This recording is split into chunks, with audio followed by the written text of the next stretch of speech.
Okay, Assalamu alaikum class. Today we are going to start week number 11 और week number 11 से पहले recap करते हैं कि चैप्टर नंबर 4 और प्रीवियस वीक्स के अंदर हमने जो है वो कौन कौन से टॉपिक्स को कवर किया था।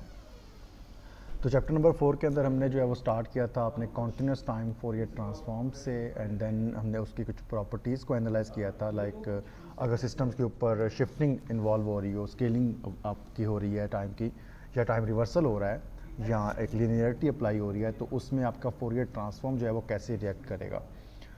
देन हमने कुछ इंपॉर्टेंट ट्रांसफॉर्म्स को एनालाइज किया था और मैंने आपको जो है गाइड किया था कि आपने इन ट्रांसफॉर्म्स को जो है वो माइंड में रखना है टू सॉल्व एनी असेसमेंट, ताकि आपको जो है वो कुछ स्टेप्स जो है वो आप डायरेक्टली सॉल्व कर सको before going into the formula derivation. In properties से रिलेटेड और कॉन्टीन्यूस टाइम फोरियर ट्रांसफॉर्म से रिलेटेड हमने देन कुछ एग्जांपल्स को सॉल्व किया था और उन एग्जांपल्स पे जो है वो हमने देन ये एनालाइज़ किया था कि अगर शिफ्टिंग अप्लाई हो रही है देन आप फंक्शन कैसे सॉल्व करोगे, अगर स्केलिंग अप्लाई हो रही है देन आप जो है वो ट्रांसफॉर्म पे कैसे रिएक्शन दोगे। और एट द एंड हमने जो टॉपिक डिस्कस किया था that was differential equation in frequency domain. Basically differential equation का जो टॉपिक है वो हमने चैप्टर नंबर 2 के अंदर कवर किया था और हमने डिफरेंशियल इक्वेशन को सॉल्व करने के लिए दो सॉल्यूशंस प्रोवाइड किए थे। एक सॉल्यूशन को हमने नेचुरल रिस्पांस का नाम दिया था और दूसरे सॉल्यूशन को हमने जो है वो पर्टिकुलर सॉल्यूशन का नाम दिया था। और उसी चीज़ को हमने जो है वो चैप्टर नंबर 4 के अंदर फ्रीक्वेंसी डोमेन की टर्म में देखा था, उसका फोरियर ट्रांसफॉर्म लेके उसको एनालाइज किया था और हमें एनालाइज ये हुआ था कि आप डिफरेंशियल इक्वेशन को कंपैरेटिवली ईज़ के साथ सॉल्व कर सकते हो अगर आप उसको जो है वो जे ओमेगा डोमेन के अंदर कन्वर्ट कर दो। ओके, आज जो है वो हमने चैप्टर नंबर 5 का टॉपिक जो है वो स्टार्ट करना है and the topic is Fourier transformation for periodic signals. Basically periodic signals के लिए हमने जो कॉन्टीन्यूस टाइम के अंदर एनालिसिस किया था फोरियर ट्रांसफॉर्म का, उसी चीज़ को हम यहाँ पे रेप्लिकेट करने वाले हैं।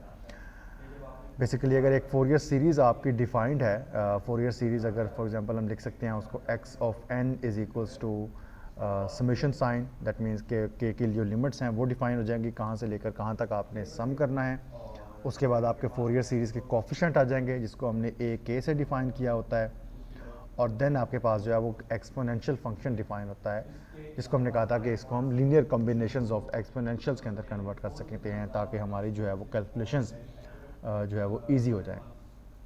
ये थी हमारी फोरियर सीरीज़ की डेफिनेशन। और इसको जब हमने ट्रांसफॉर्म में कन्वर्ट किया था, अगर इसको हम कॉन्टीन्यूस टाइम से ही रिलेट करें तो ट्रांसफॉर्म के अंदर आपको कुछ चीज़ें जो है वो अटैच करनी पड़ती हैं। लाइक अगर आपके पास इस फॉर्म के अंदर इक्वेशन गिवन है एक्सपोनेंशियल फॉर्म के अंदर, तो आपका जो ट्रांसफॉर्म डिफाइन होगा वो आपके लिए इस फॉर्म में अवेलेबल होगा जिसमें एक 2 पाई का फैक्टर आएगा, एक इम्पल्स डिफाइन होगी और आपका amplitude A K as it is define होगा because that is a constant.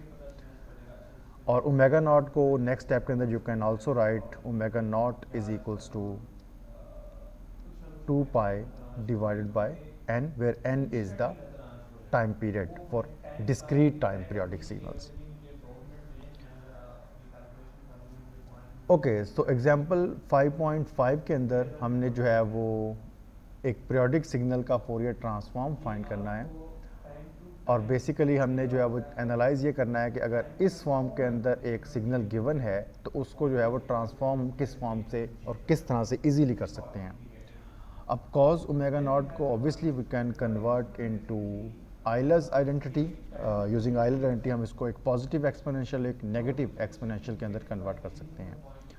और यहाँ पे जो ओमेगा नॉट फ्रीक्वेंसी डिफाइंड हुई है उस ओमेगा नॉट फ्रीक्वेंसी को you can write 2 pi divided by 5 where n is equals to 5। This is a example 5.5 of your chapter number 5।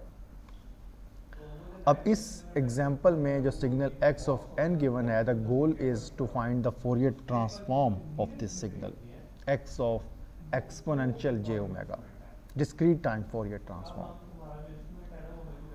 अब इसको हम जो है वो टर्म बाय टर्म डिफाइन करते हैं। First term is 1/2 exponential of plus j omega naught n। अब इसको अगर हम इस अपर साइड से कंपेयर करें तो कुछ चीज़ें हमें एनालाइज हो जाएंगी। फर्स्ट ऑफ ऑल ए के इज इक्वल्स टू 1/2, हम जो है वो इन दोनों को इक्वेट कर रहे हैं।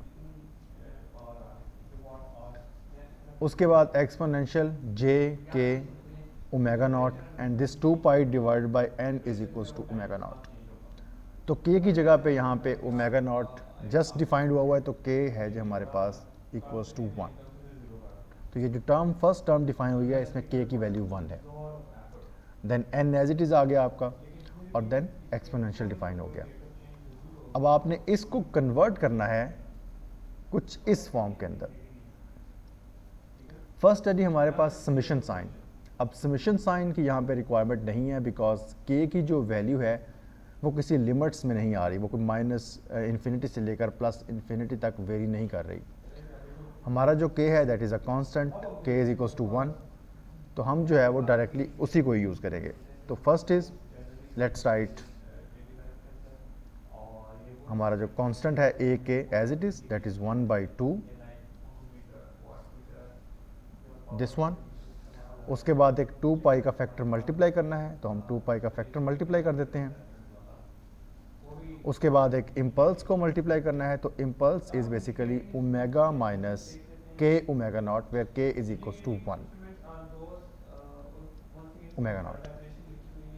ठीक है, तो this 2 will be cancelled out with this 2, और हमारे पास जो रिमेनिंग फैक्टर बचेगा that is pi impulse of omega minus omega naught, and this is the first term, and that term was 1/2 exponential of j omega naught n। अब जो second term है उसमें just एक साइन का difference है। जहां omega naught की value plus है तो आपके आंसर में उसकी वैल्यू में नेगेटिव आ रहा था। ठीक है, अगर आपका इधर माइनस साइन आता है, प्लस से माइनस हो जाता है, तो यहाँ आपका माइनस साइन से प्लस हो जाएगा। बाकी सारे के सारी जो एम्पलीट्यूड्स हैं, आपकी जो फ्रिक्वेंसीज हैं, आपके जो के की वैल्यूज़ हैं, दैट इज़ सेम। तो ये दो टर्म्स आपकी डिफाइन हुई हैं। One term is for the positive exponential and the answer is 1/2 multiply by 2 pi of the formula and the impulse, and where के is equals to 1। So that is why no need to attach this summation sign, because k जो है वो limits के अंदर defined नहीं है, कि एक कांस्टेंट वैल्यू है, and that constant value is +1 and -1। तो यहाँ पे के जो है वो आपका +1 है, और इस टर्म के लिए के जो है वो आपका -1 है। और this is your discrete time Fourier transform of this x of n signal. ठीक है, you can just note down if you have any question, and you can let me know in the next lecture. Next is your example 5.6। अब 5.6 के अंदर हमने जो है वो again एक इम्पल्स सिग्नल गिवन है, और ऑब्वियसली इम्पल्स सिग्नल की एक ट्रेन गिवन है। अगर हम -इन्फिनिटी से लेकर +इन्फिनिटी तक इसको सम करें तो डिफरेंट पॉइंट्स के ऊपर इम्पल्सिस डिफाइन होगी। For k is equals to 0 impulse जो है वो 0 के ऊपर डिफाइन हो जाएगी, और उसको हमने सम करना है। For k is equals to 1 तो इम्पल्स यहाँ आ जाएगी, एंड देन इम्पल्स जो है वो ऐसे शिफ्ट करती जाएगी पॉजिटिव साइड के ऊपर, और सिमिलरली नेगेटिव वैल्यूज़ भी हैं तो इम्पल्स जो है वो नेगेटिव साइड के ऊपर भी आएगी। नाउ ही इज सेइंग कि find the Fourier transform of this discrete time signal. Obviously ये पीरियोडिक सिग्नल है, तो पहले हम फाइंड करते हैं इस पीरियोडिक सिग्नल की फोरियर सीरीज़, ताकि हमें फोरियर सीरीज़ का अगर आइडिया हो जाए तो हम फिर इस फॉर्म को यूज़ कर सकते हैं ट्रांसफॉर्म फाइंड करने के लिए without going into any formula. तो फोरियर सीरीज़ फाइंड करने के लिए हमें सबसे पहले फाइंड करना है इसका ए के एम्पलीट्यूड क्या है, इसके कोफिशिएंट्स क्या हैं। तो कोफिशिएंट के लिए जो फार्मूला हमने स्टडी किया हुआ है already, that is 1 over total time period summation sign your function as it is into exponential of -jk omega naught into n। अब अगर हम जो है वो लिमिट्स डिफाइन कर लें, लेट्स सपोज के इस इम्पल्स को जस्ट इंक्लूड कर लें जो 0 के ऊपर डिफाइंड है, तो अगर इम्पल्स 0 के ऊपर डिफाइंड है तो आपका एक्सपोनेंशियल भी जो है वो 0 के ऊपर डिफाइन हो जाएगा। You can write it as impulse of 0 into exponential of all thing n is equal to 0 means all 0। तो इसका जो आंसर आएगा वो 1 हो जाएगा। और 1 जब 1/n से मल्टीप्लाई होगा तो आपका ए के जो है वो 1/n ही बचेगा और बाकी सारी टर्म्स जो है वो मल्टीप्लिकेशन में 1 हो जाएंगी as per the sampling property of impulse. अब इस से हम जो है वो अपनी फोरियर सीरीज डिफाइन कर सकते हैं और उस फोरियर सीरीज को we can convert into Fourier transform. Again tools वही हैं। सबसे पहले आपने समेशन साइन, अब यहाँ पे आपको एक चीज़ ये चेक करनी है कि यहाँ पे k की वैल्यू फिक्स नहीं है, ठीक है। k is obviously minus infinity से प्लस इन्फिनिटी तक वेरी करेगा, बिकॉज यहाँ पे किसी भी पॉइंट के ऊपर k की वैल्यू फिक्स नहीं हुई है, तो k कांस्टेंट नहीं है, k इज़ अ वेरिएबल। तो आपका summation sign as it is आ गया, ठीक है। उसके बाद 2 पाई आपका फार्मूले का डिफाइन हो गया। देन a के एम्पलीट्यूड विच वाज 1/n, तो 1/n हमने यहाँ पे डिफाइन कर दिया। उसके बाद आपकी impulse omega minus omega naught, और ओमेगा नॉट जो है वो उसने 2 पाई n की फॉर्म में कन्वर्ट किया हुआ है और उसके साथ आपने k भी अटैच कर दिया। This is basically omega minus k omega naught, and where omega naught is equals to 2 pi divided by n, and this is the Fourier transform, discrete time Fourier transform of your signal x of n, ठीक है। इसको भी आपने जो है वो note down कर लेना है। If you have any question, any query related to any step, तो उसको हम जो है वो नेक्स्ट लेक्चर से पहले कवर अप कर लेंगे।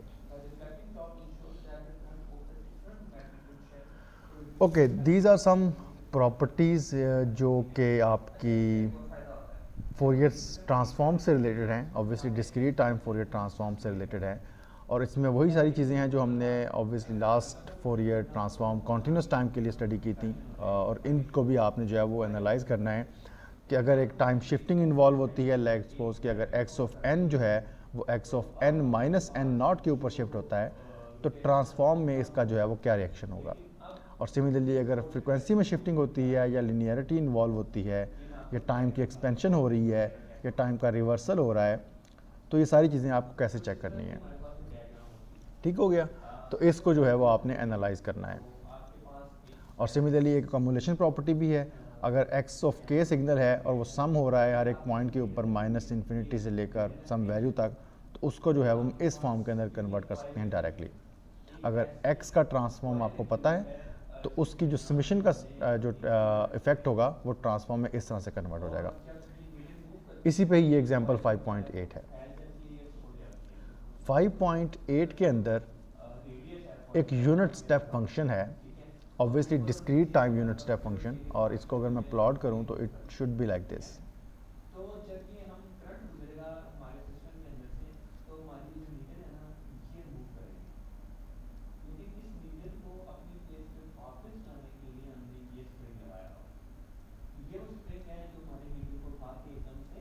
Something like that. और इसके बाद हम डिफाइन करते हैं एक इम्पल्स फंक्शन।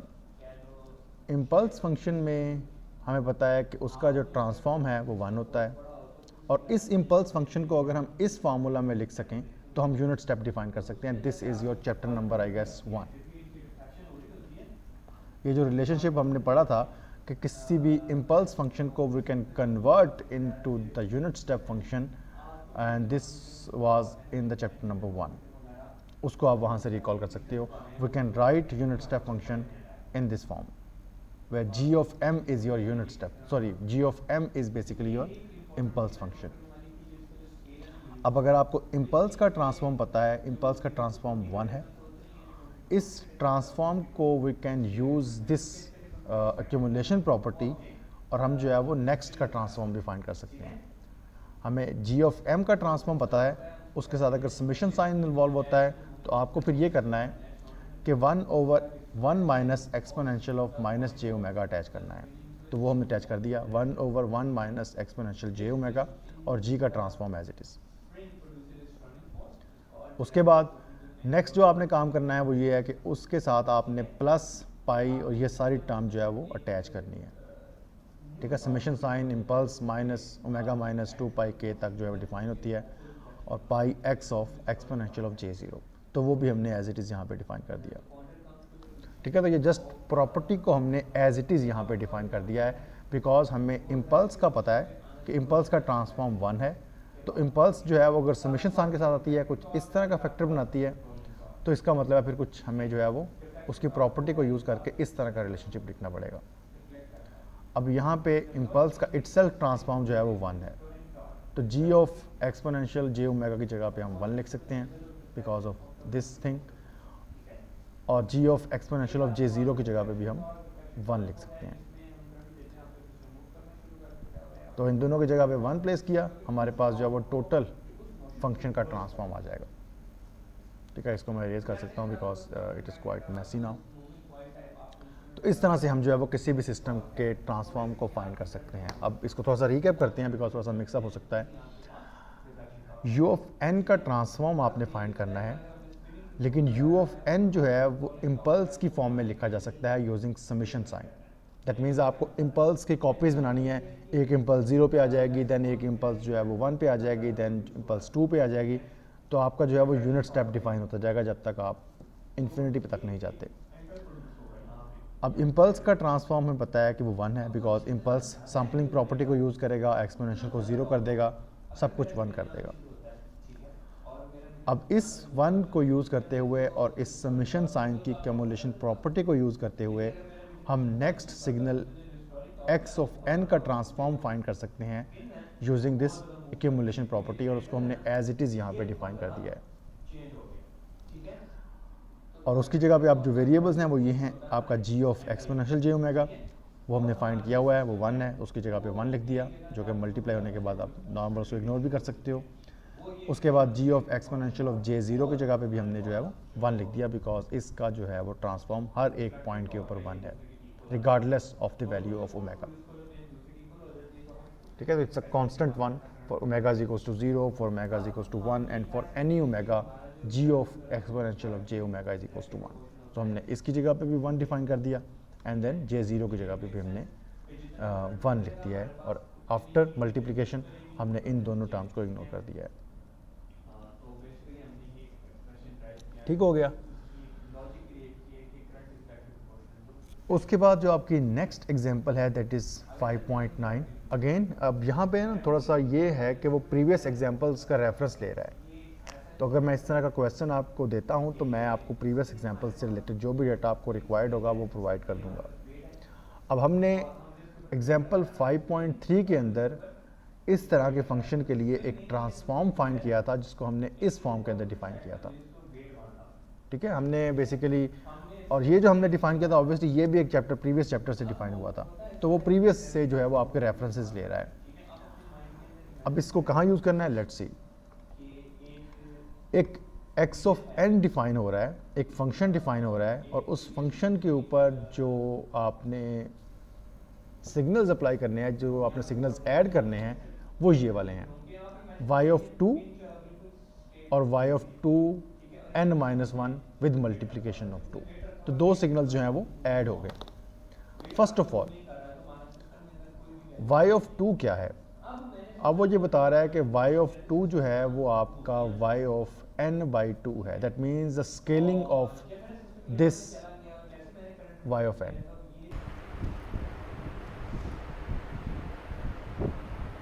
तो y of 2n basically define होता है y ऑफ n/2 की स्केलिंग के साथ, और y ऑफ n जो है वो आपका इस ग्राफ के ऊपर प्रोवाइडेड है।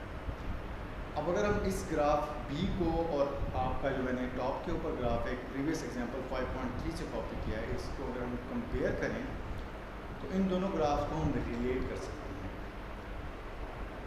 लेट्स चेक इन दोनों के अंदर सैम्पल्स कितने हैं। अगर हम काउंट करें तो दिस 1 2 3 4 5, और यहाँ पे भी आपके 0 से लेकर 4 तक टोटल 5 सैम्पल्स हैं। अगर मैं यहाँ एज्यूम करूँ कि आपकी जो n1 की वैल्यू है दैट इज़ 2, दिस मीन्स कि ये ग्राफ जो है वो -2 से स्टार्ट लेगा और +2 तक जाएगा। अब दूसरा काम हम ये करते हैं कि इस ग्राफ के अंदर हम शिफ्टिंग कर देते हैं 2 की। तो अगर मैं इस ग्राफ के अंदर 2 की शिफ्टिंग करूँ तो आपका ग्राफ जो है वो राइट साइड के ऊपर शिफ्ट हो जाएगा और ये स्टार्ट लेगा 0 से, तो बिल्कुल आपका y ऑफ n बन जाएगा। दैट मीन्स कि जो x ऑफ n है इस टॉप ग्राफ के ऊपर वो y ऑफ n में कन्वर्ट हो जाएगा अगर हम दो काम कर लें तो।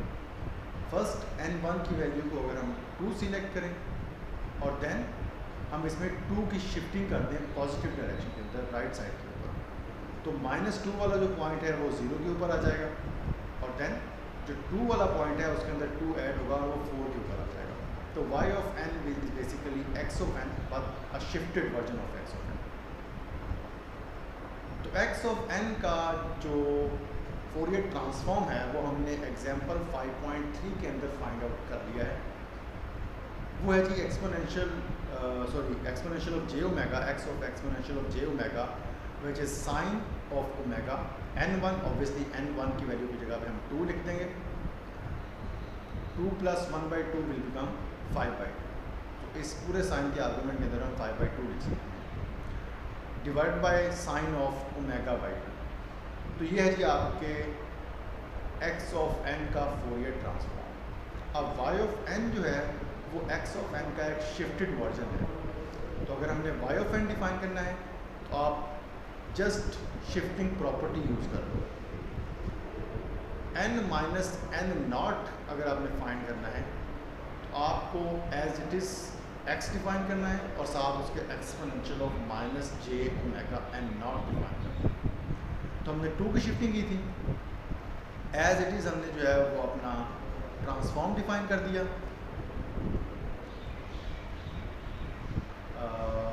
दिस सेकंड फैक्टर, और उसके साथ हमने जो है वो अटैच कर दिया एक्सपोनेंशियल का, जो कि टाइम शिफ्टिंग की वजह से है। अब ये है जी y ऑफ n का फोरियर ट्रांसफॉर्म। अब हमने फाइंड करना है y ऑफ 2n, और अगर हम एनालाइज करें y of 2n is basically scaling of y of n। तो जहाँ पे डिवाइड बाय 2 है इसका मतलब आपको 2 से मल्टीप्लाई करना है। तो ओमेगा की हर वैल्यू को आप 2 से मल्टीप्लाई कर दो। 2 ओमेगा था, यहाँ 4 ओमेगा हो गया, ठीक है। यहाँ 5 ओमेगा बाई 2 था, तो 2 ओमेगा लिखेंगे तो डिवाइड बाई 2 वाला फैक्टर खत्म हो जाएगा, तो जस्ट 5 ओमेगा बच गया। यहाँ पे ओमेगा बाई 2 था, ओमेगा की जगह पे 2 ओमेगा करेंगे तो ओमेगा बाई 2 वाला फैक्टर जो है वो कैंसिल आउट हो जाएगा और जस्ट ओमेगा बचेगा। तो y ऑफ 2n का ट्रांसफॉर्म है जी दिस वन, और ये हमने y ऑफ n का ट्रांसफॉर्म का जो है वो स्केलिंग वर्जन डिफाइन किया है, just replaced omega with 2 omega. तो इस स्टेप के अंदर हमने ओमेगा को 2 ओमेगा के अंदर रिप्लेस कर दिया है। अब नेक्स्ट स्टेप अगर हम देखें तो अगेन आपने y ऑफ 2 ही फाइंड करना है, लेकिन अगेन अब शिफ्टिंग है। तो जहाँ जहाँ पे आपका y of 2 as it is define हो जाएगा, तो y ऑफ 2 की जो वैल्यूज़ थी हमने एज इट इज़ लिखनी है, sine 5 omega divide by sine omega.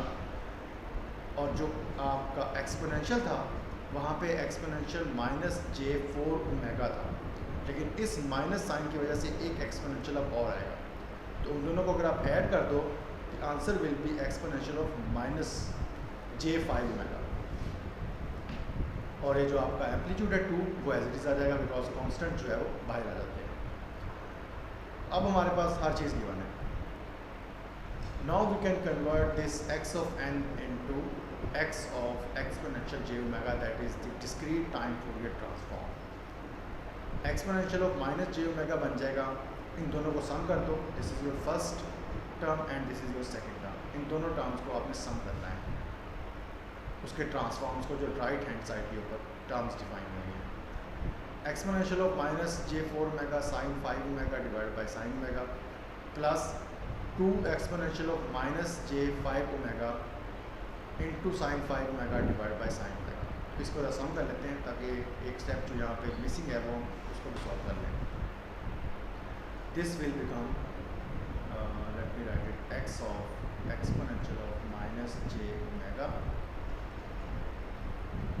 Equals to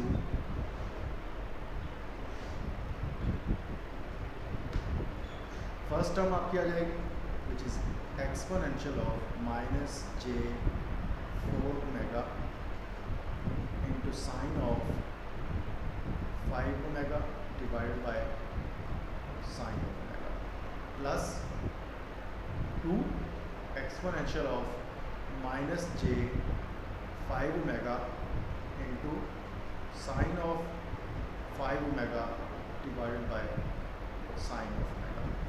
तो इन दोनों टर्म्स के अंदर से अगर आप sine 5 omega divide by sine omega common ले लो तो जो रिमेनिंग पार्ट होगा वो आपका exponential of -j4 plus 2 exponential of -j5। और अगर इसमें से भी आप -4j ओमेगा कॉमन ले लो तो आपका जो फर्स्ट टर्म जो है उसकी जगह पे आप 1 लिख सकते हो, second 2 into exponential of -j omega. तो आपकी बुक के ऊपर जो है वो आंसर इस फॉर्म के ऊपर है। But you can simplify it further if you want to, but this answer is sufficient. Just add the terms. ठीक है, तो इसमें जस्ट नेक्स्ट में एक स्टेप में उसको कॉमन लेके एक्सपोनेंशियल का जो पार्ट कॉमन आ रहा था उसको कॉमन ले लिया और साइन 5 ओमेगा और साइन ओमेगा को भी आपने जो है वो सेपरेट कर लिया ताकि वो टर्म जो है वो रिपीट ना हो। इससे रिलेटेड भी अगर आपको और क्वेश्चन हुआ तो वो भी आप नोट डाउन कर लेना ताकि हम उसको जो है वो नेक्स्ट लेक्चर से पहले कवर अप कर लें। अब मैं ज़्यादा इस पर जो है वो ऑनलाइन लेक्चर पे नहीं डिस्कस करूँगा, इसको यहाँ मैं वाइंड अप कर रहा हूँ ताकि नेक्स्ट लेक्चर जो है जब हम प्रॉपर एक लाइव सेशन कर रहे हों तब भी हम इसको कंटिन्यू करें। ठीक है क्लास, जस्ट मेक श्योर कि आप नेक्स्ट लेक्चर से पहले इसको कवर अप कर लो और आपके जो भी क्वेश्चंस होंगे ताकि हम उसको नेक्स्ट टाइम जो है वो डिस्कस कर सकें। Thank you.